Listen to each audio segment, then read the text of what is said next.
म्हणजे संविधानाने आपल्याला अभिव्यक्ती स्वातंत्र्याचा सुद्धा अधिकार दिलेला आहे. तसंच संविधानाने आपल्याला भरपूर असे अधिकार दिले, त्याचबरोबर जबाबदाऱ्या सुद्धा दिल्या आहेत.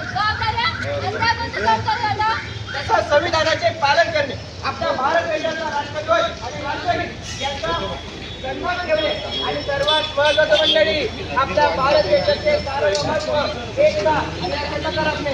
आणि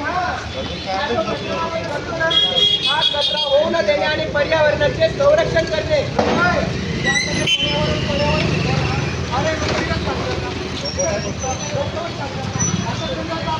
अगदी बरोबर. हा कचरा जो आपण आपल्या जमिनीकडे टाकतो हा संविधानाचा अपमानच आहे. तसंच संविधानाने आपल्याला अधिकार आणि जबाबदारी या दोन्ही एकमेकांना पूर्ण केले आहे. त्याचबरोबर जबाबदार राजकीय होण्याचा मार्ग सुद्धा दाखवला आहे. नमस्कार.